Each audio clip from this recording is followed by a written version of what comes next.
Tyga, a very, very famous artist, or used to be kind of famous artist, was just caught lacking. He was caught using AI on his new album STARFACE, and Pitchfork gave it a 0.0 because, well, yeah, he used AI. Even Doja Cat came out and said, this guy, he's a P word on live. So Doja Cat's even coming out and making fun of him. Nobody asked me anything about Tyga, but I just felt like saying this. Tyga is a for making an AI album. But you know what? Tyga, a little part of me thinks Tyga might actually be a genius because, I don't know, all publicity is good publicity. Trust me, I have learned that the hard way. I've had posts go pretty viral on Instagram and they were like the most cringe ball post ever that people would repost them and make fun of them and react to them. But even people making fun of them and literally torturing me online grew my account. So I don't know if Tyga did this on purpose, but it's kind of genius because I haven't talked about Tyga to anyone maybe in like 7 years. The last time I talked about Tyga is when he came out with these chicken nuggets called Tyga bites. And I'm not gonna lie, during COVID, they were absolutely slapping. They were actually delicious, I'm not gonna lie. But look, it's kind of working. Flavored wings at Tyga bites. These are really good. But it goes to show the war on AI is coming true. Human beings are gathering together as a collective and hating on people for using AI into their creativity. I understand sometimes I use AI for, you know, some script help to help with find evidence so I can really, make sure I'm speaking actual facts, or maybe even a thumbnail here or there, but never to enhance the true quality of the creativity of my stuff, not to come up with ideas, not to come up with trying to facade people into thinking, oh, look at this thing I made, it's so cool. It's actually all used by AI. No, I could see the supplemental part of AI, but using it to make something that was supposed to be creative. Music is supposed to be from the heart, from the human beings. I'm so happy. This is the one time we are banding together as a human race to say no to AI. Now, the only way Tyga can fix this, in my personal opinion, is if he goes on live television and just freestyles the most banger thing ever, okay? We all know Tyga has some skills. He can definitely rap. He was telling teams, I can rap, I can. It's time, man, we aiming for the body.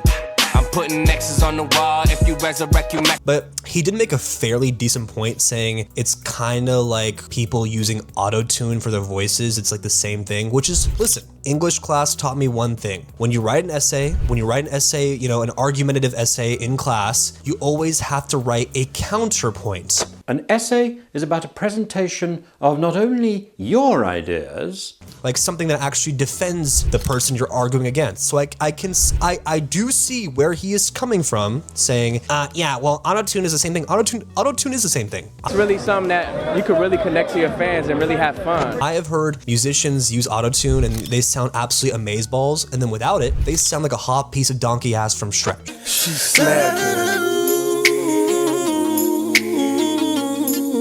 Sure, I truly do understand that, but listen, Mr. Tyga Pants, it is just the idea of bringing AI into something that was made to make people feel connected to the artist. That's the whole point about music, is you can really resonate with people, I don't know, even like a Gunna, I resonate with him. When I think of Gunna, I'm like, oh, this guy's pretty badass. He actually lives this life. A Future, a Lil Uzi Vert, even a Jack Johnson. You can feel the authenticity, the happiness in their music. It was created from someone who was actually feeling this pain. Double album coming out. The first one is the soundtrack for the documentary. Not to get sentimental here, but even like a Juice WRLD, when he was prime Juice WRLD, all girls are the same. You could feel the sadness in his voice. I don't fit in. Tell me what's the secret to love. It made you go, damn, breakups, maybe girls can suck sometimes. Maybe breakups do really suck, Juice WRLD. Thank you for helping me this time. You can feel the authenticity through their stuff. And I think that's why human beings have been banding together against AI recently, is because this AI slop is coming for everything. There are people that make AI girlfriends. There's people on Instagram who are making AI influencers selling OF, OF, that website that's very disgusting and gross. They are making AI girls who look very, very attractive. Yeah, been meaning to fix that. I'm happy to do it for you.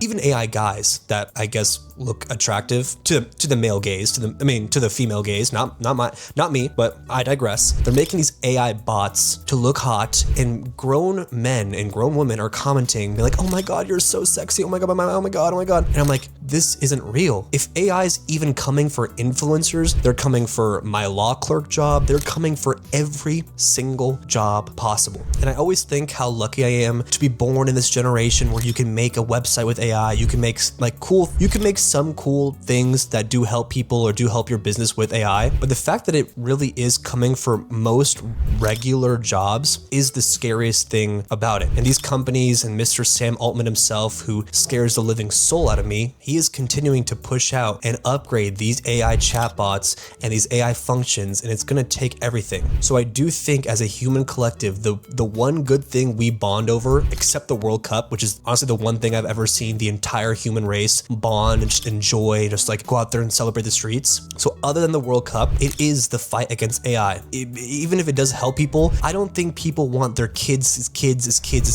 jobs to be taken away. I don't think they want their jobs to be taken away. Imagine going to school, to grad school. I'm in law school right now. For 3 years, I'm studying the law. I do not want some stupid ass Spectre Jarvis bot to take my job that I worked so hard to understand the law in every single dimension, and one day have AIs fighting and arguing for people in court. That is disgusting. It's disgusting. And the only way we can stop this is if we continue to dislike, continue to ban, continue to fight against this AI Sam Altman initiative. And the only way is us. The only way is if we band together. I don't mean like starting GoFundMe's. I don't mean, starting the sign up stuff, or like sign up or like just vote yes to ban AI. No. I mean hating on everything and anyone who makes these AI things to replace us, because the only way we function as a human race is when things are done by us. Yes, humans make mistakes. Yes, sometimes AI might be the better way to do things, but I don't care.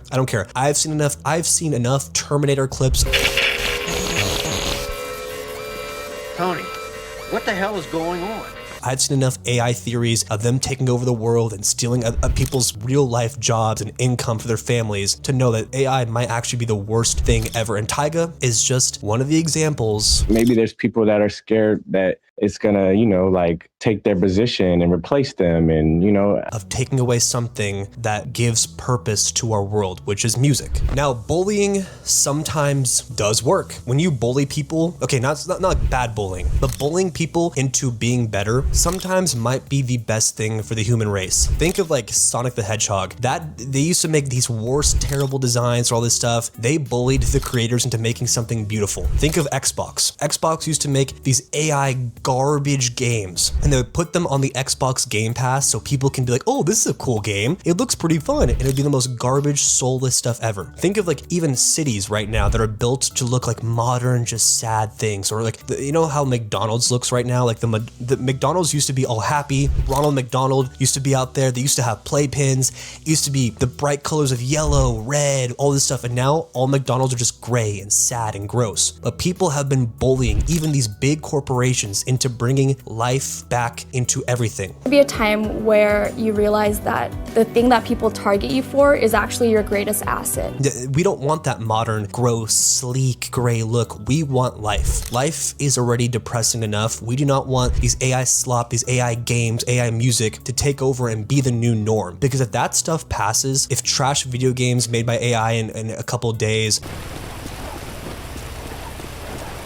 you're just a total douche, Dad. You know that? Or trash buildings just looking all soulless and sad pass, it actually puts a genuine effect on the people. We are what we see. We are what we consume. Like truly, we really are. Like the things I consume on the internet actually have an effect on my personality, and I don't want that. I used to live in a city that was completely just gentrified and all modern and sad and gross, and all the grocery stores were just beep boop beep boop. Had these AI robots going around and people calling them clankers. Good, keep calling those robots clankers. I don't want that stuff. I want real humans making food. I want real humans serving food at the cashier. I don't care. The human race can only persevere and progress with humans.